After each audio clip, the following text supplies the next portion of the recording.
Assalamualaikum warahmatullahi wabarakatuh. Salam perjuangan. Mudah-mudahan kita selalu diberikan kesehatan, keberkahan, dan kelancaran dalam menjalani aktivitas kita. Pada kesempatan kali ini, channel Guru Penggerak Bangkit akan menyampaikan terkait dengan Peraturan Menteri Pendayagunaan Aparatur Negara dan Reformasi Birokrasi Republik Indonesia Nomor 20 Tahun 2022 tentang P3K Guru tahun 2022 tentunya. Nah, ini saya sajikan poin-poin penting teman-teman semuanya. Yang pertama, pelamar prioritas dan pelamar umum. Seperti apa? Kemudian yang keduanya, pelamar disabilitas, bagaimana mekanismenya. Kemudian yang ketiga, siapa yang harus membuat akun baru di SSCSN. Kemudian yang keempat, tahapan seleksi, yaitu seleksi pelamar prioritas seperti apa seleksinya. Kemudian seleksi pelamar umum seperti apa. Dan yang keenam adalah pemenuhan kebutuhan formasi. Ya, nanti siapa saja yang akan memenuhi seperti mekanismenya seperti apa dalam pemenuhan kebutuhan ini. Baik Bapak dan Ibu yang baru mampir di channel ini, silahkan subscribe, aktifkan tanda lonceng, like, dan silahkan sampaikan pertanyaan di kolom komentar. Bapak dan Ibu yang hebat semuanya, kita akan bahas yang pertama adalah bab 2 tentang kategori dan persyaratan pelamar. Nah, di sini ada kategori pelamar prioritas dan pelamar umum. Kalau misalkan kita mendengar ini yang namanya prioritas, maka ekspektasi kita luar biasa ya tentang prioritas ya. Berarti pelamar itu ada yang diprioritaskan ya. Kemudian yang keduanya ada pelamar umum. Seperti apa pelamar prioritas dan seperti apa pelamar umum? Baik, kita lanjutkan. Pasal 5, pelamar prioritas ini terbagi menjadi 3. Yang pertama ada pelamar prioritas 1, pelamar prioritas 2, dan pelamar prioritas ketiga. Untuk pelamar prioritas 1, ini yang pertama adalah tenaga honor K2 yang memenuhi nilai ambang batas pada seleksi jabatan fungsional guru tahun 2021. Kemudian guru non-ASN yang memenuhi nilai ambang batas pada seleksi P3K jabatan fungsional guru tahun 2021. Kemudian lulusan PPG yang memenuhi nilai ambang batas pada seleksi P3K jabatan fungsional guru tahun 2021, dan ini pun sama belum menempati formasi. Kemudian guru swasta yang memenuhi nilai ambang batas pada seleksi P3K tahun 2021. Ini pun sama. Yang keempat ini teman-teman guru yang sudah lulus nilai ambang batas tapi belum menempati formasi. Ini menjadi pelamar prioritas pertama. Kemudian yang ketiganya adalah pelamar prioritas kedua. Sebagaimana dimaksud pada ayat 1 huruf B ya. Pelamar yang prioritas kedua ini merupakan tenaga honor K2 ya. Kalau ini tenaga honor K2 yang memenuhi nilai ambang batas atau sudah lulus passing grade, kalau ini tidak disebutkan sudah memenuhi nilai ambang batas atau belum.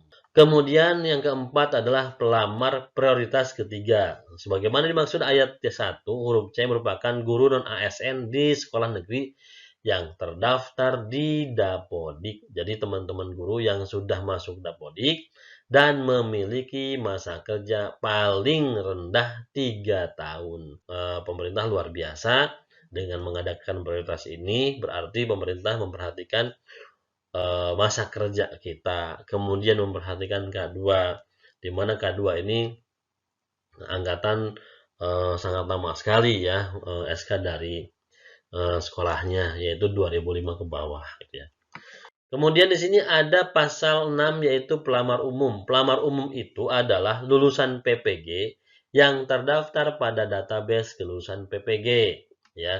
Jadi lulusan pendidikan profesi guru yang terdaftar di database PPG. Kemudian yang berikutnya adalah pelamar yang terdaftar di Dapodik. Tentunya pelamar yang terdaftar di Dapodik ini artinya teman-teman guru yang sudah masuk Dapodik tapi masa kerjanya kurang dari 3 tahun, ini termasuk pelamar umum teman-teman semua ya. Nah, ini adalah untuk disabilitas teman-teman semuanya ya.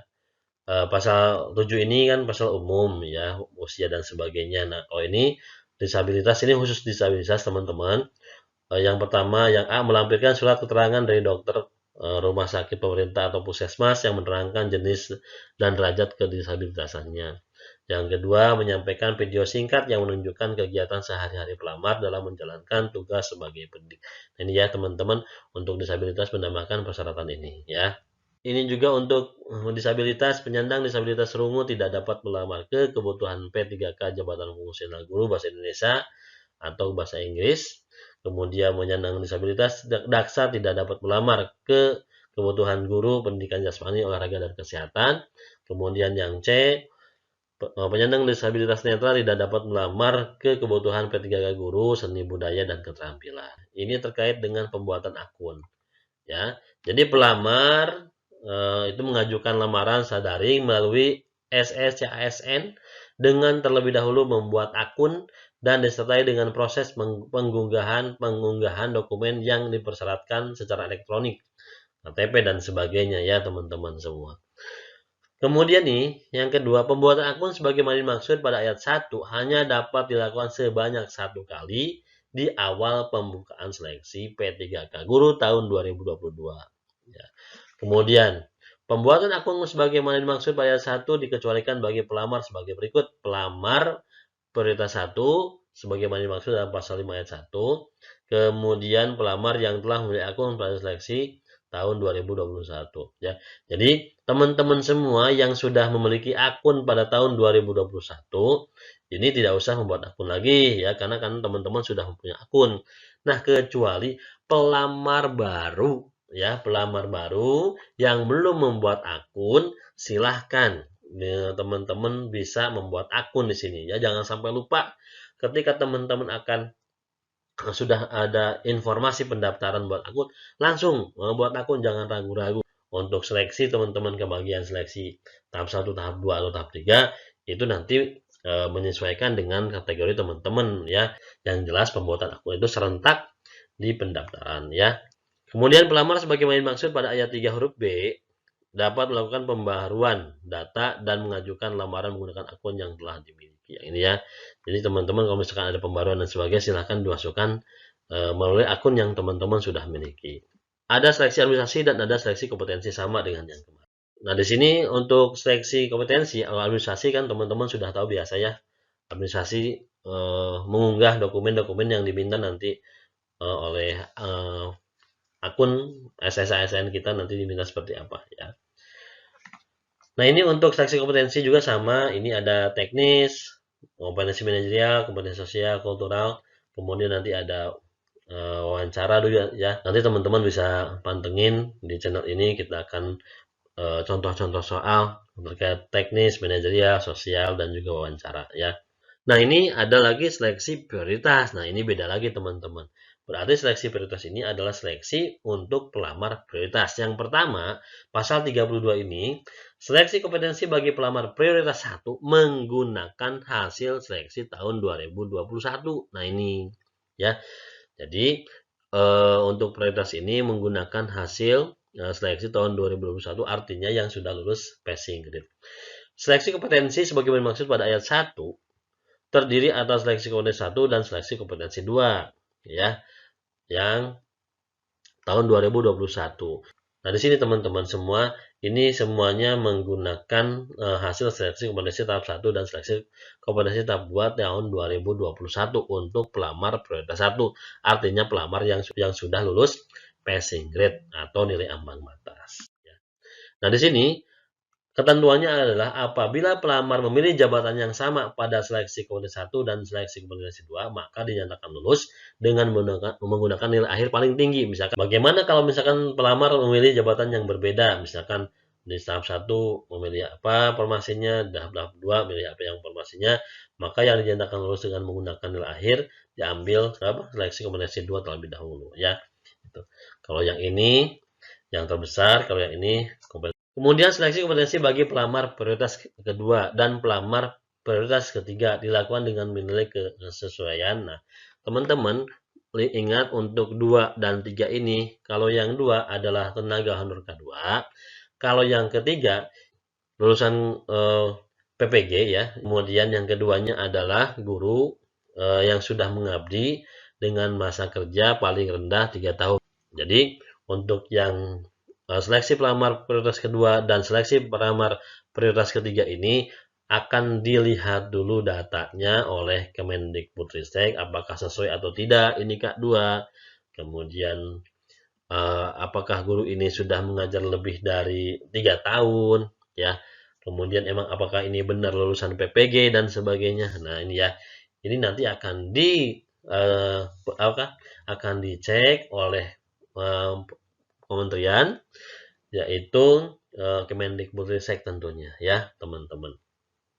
Jadi ini background check, artinya pemeriksaan latar belakang kita gitu ya, teman-teman.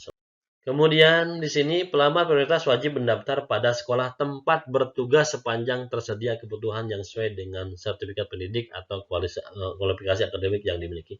Nah, teman-teman di sini ingat ya. Jadi, pelamar prioritas wajib mendaftar pada sekolah tempat bertugas. Nah, artinya teman-teman mendaftarkan di sekolah induk. Ya, wajib mendaftarkan di sekolah induk selama formasinya ada. Tapi yang keduanya disuas juga, dalam hal tidak tersedia kebutuhan yang sesuai dengan sertifikat pendidik atau kualifikasi akademik yang dimiliki pada sekolah tempat bertugas, pelamar prioritas dapat mendaftar ke sekolah lain yang masih tersedia kebutuhannya. Ya. Kemudian pemilihan sekolah sebagaimana dimaksud pada ayat 1 dan ayat 2 merupakan keberminatan pelamar untuk memilih tempat bertugas apabila diterima sebagai P3K. Yang keempat, keputusan tempat bertugas sebagaimana dimaksud pada ayat 2 ditentukan oleh PPK berdasarkan rekomendasi dari Menteri yang menyelenggarakan urusan pemerintahan di bidang pendidikan, kebudayaan, ilmu pengetahuan, dan teknologi. Nah, teman-teman semua, dari informasi berita-berita yang disampaikan terlebih dahulu dari dulu, bahwa sistem pengangkatan untuk P3K ini kan formasinya itu akan direkomendasi dari Kemendikbudristek ya kepada Pemda. Jadi Pemda akan melihat data siapa yang lulus passing grade. Ini kan berbicaranya pelamar prioritas teman-teman semua ya. Jadi siapakah yang lulus passing grade? Nanti Pemda akan melihat, oh si A mengajar di sini dan sudah lulus formasi misalkan. Berarti dan sudah lulus passing grade, maaf ya, tapi belum menempati formasi, maka Pemda itu akan membuka formasi untuk atau bagi Bapak dan Ibu guru itu di sekolahnya. Misalkan Pak Budi kemarin lulus passing grade di tahun 2021 tapi belum menempati formasi. Kemudian untuk mekanisme di tahun 2022 ini, maka Kemendikbudristek mengirimkan data kepada Pemda sebagai rekomendasi siapa yang lulus dan tidak, misalkan termasuk Pak Budi, dan Pak Budi belum menambah informasi, maka Pemda akan membukakan formasi sesuai dengan akan membukakan formasi di sekolah tersebut ya, di sekolah Pak Budi tersebut ya. Nanti videonya akan saya silakan nanti teman-teman buka lagi video saya terkait dengan mekanisme perekrutan P3K tahun 2022 di video yang sebelumnya ya. Kemudian ini ada seleksi umum. Artinya ini untuk pelamar umum dilakukan dengan menggunakan sistem CAT UNBK. Ya, jadi nanti teman-teman akan mengikuti tes biasa seperti biasa. Ini seleksi umum ini berarti pelamar umum artinya teman-teman yang belum lulus juga yang kemudian yang masa kerjanya kurang dari 3 tahun, kemudian juga yang baru daftar mungkin ya nanti juga akan di. Ini adalah seleksi bagi pelamar umum dilakukan dengan menggunakan sistem CAT UNBK. Pelamar umum sebagai maksud ayat 1 dapat memenuhi kebutuhan P3K guru di seluruh sekolah wilayah Indonesia yang belum terpenuhi oleh pelamar prioritas. Jadi teman-teman yang pelamar umum ya bisa memilih sekolah di seluruh wilayah Indonesia nih. Seluruh wilayah Indonesia yang belum terpenuhi oleh pelamar prioritas ya. Jadi kalau misalkan nanti teman-teman akan melamar, memilih informasi artinya bebas di mana saja gitu ya, selama belum terpenuhi oleh pelamar prioritas. Nah, sekarang ini pemenuhan kebutuhan. Yang pertama, pemenuhan kebutuhan P3K guru tahun 2022 didahulukan untuk pelamar prioritas pertama. Teman-teman semua, Yang masuk pelamar prioritas pertama, siap-siap teman-teman akan didahulukan ya. Luar biasa ini pemerintah menghargai karena kita sudah lulus passing grade dan kita tidak usah lagi ikut tes. Mungkin seperti itu atau seperti apa nanti teknisnya. Yang jelas ini didahulukan ya. Kalau kemarin hasil dari teman-teman kita, tim teman-teman kita yang sudah lulus passing grade berdiskusi dengan Bu Sekjen, ini tanpa tes ya, artinya ini mungkin pelamar ini diprioritaskan ya. Yang kedua, pemenuhan kebutuhan bagi pelamar sebagaimana maksud ayat 1 berlaku urutan dari. Nah, ini urutannya nih teman-teman. Yang pertama, tenaga honor K2 yang memenuhi nilai ambang batas pada seleksi guru tahun 2021. Ini kan urutannya tenaga K2 dulu.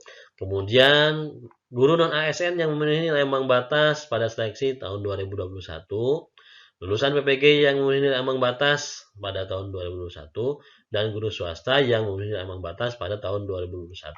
Tentunya ini teman-teman ini yang sudah lulus nilai ambang batas atau sudah lulus passing grade tapi belum menambah informasi, ini yang akan didahulukan oleh pemerintah.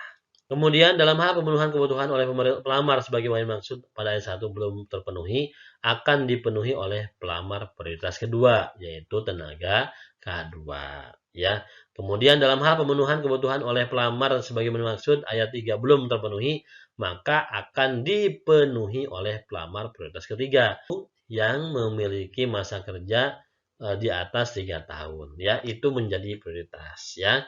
Dalam hal pemenuhan kebutuhan oleh pelamar sebagaimana maksud ayat 4 belum terpenuhi, maka akan dipenuhi oleh pelamar umum. Jadi begitu mekanisme teman-teman. Jadi untuk P3K guru tahun 2022 ini, yang pertama adalah akan didahulukan untuk prioritas ke-1. Kemudian kalau misalkan belum memenuhi kebutuhannya, maka akan diisi oleh pelamar prioritas kedua. Kemudian akan diisi juga oleh pelamar prioritas ketiga kalau yang misalkan belum terpenuhi, dan yang terakhir akan diisi oleh pelamar umum ya. Jadi itu mekanisme teman-teman semua ya. Jadi semuanya tetap kita berdoa semoga kita memiliki peluang dan menempati formasi semuanya ya. Kemudian yang mendapatkan afirmasi adalah yang mendapatkan serdik, ini jelas 100%. Kemudian pelamar dan bagi penyandang disabilitas ini 10% ya. Nah, teman-teman, kenapa tidak ada K2 ya? Kenapa tidak ada yang tidak ada afirmasi untuk guru yang sudah lama mengajar? Kenapa? Kan sudah diutamakan, yaitu diprioritaskan. Nah, itu teman-teman semuanya. Jadi, untuk K2 sekarang tidak mendapatkan afirmasi, tapi sudah diprioritaskan. Ya, prioritas 1 jelas tenaga K2 yang sudah lulus passing grade tahun 2021 belum mendapat informasi, dan prioritas kedua adalah khusus tenaga guru tenaga honor K2. Ya, itu K2 sudah mendapatkan prioritas. Jadi tidak usah adanya nilai afirmasi juga kan sudah luar biasa gitu ya teman-teman semua. Jadi jangan bertanya, kok sekarang mah tidak ada untuk kami. Nah, jangan karena sudah di afirmasi. Termasuk guru termasuk guru juga yang sudah masa kerjanya di atas 3 tahun, itu kan sudah diprioritaskan juga yang menjadi pelamar prioritas ketiga gitu ya. Jadi itu teman-teman yang bisa saya sampaikan. Silakan kalau misalkan teman-teman ada yang ingin disampaikan atau kita ulas lagi, atau teman-teman akan melihat video-video yang lain termasuk terkait dengan mekanisme rekrutmen guru P3K tahun 2022 ini, silakan buka di channel ini. Ada video-video banyak sekali terkait dengan P3K. Kemudian nanti kalau misalkan ada yang ingin lebih mendalam ditanyakan, silakan dituliskan di kolom komentar ya. Silakan bagi teman-teman Bapak dan Ibu yang belum subscribe, silakan subscribe dulu, aktifkan tanda lonceng. Kemudian kalau ada yang pertanyaan, silakan sampaikan di kolom komentar. Mudah-mudahan kita semuanya lulus, mudah-mudahan teman-teman semua baik yang lulus passing grade belum mendapatkan afirmasi, belum mendapatkan informasi, tahun ini langsung mendapatkan informasi, langsung pemberkasan, kemudian mendapatkan SK, dan teman-teman sah menjadi ASN P3K. Kemudian bagi pelamar umum juga, mudah-mudahan tahun ini mudah-mudahan rezeki teman-teman semuanya sehingga teman-teman pun menjadi ASN P3K di tahun ini dan cita-cita tercapai gitu ya. Semoga kita semuanya sehat, sukses, dan berkah selalu. Terima kasih. Wassalamualaikum warahmatullahi wabarakatuh.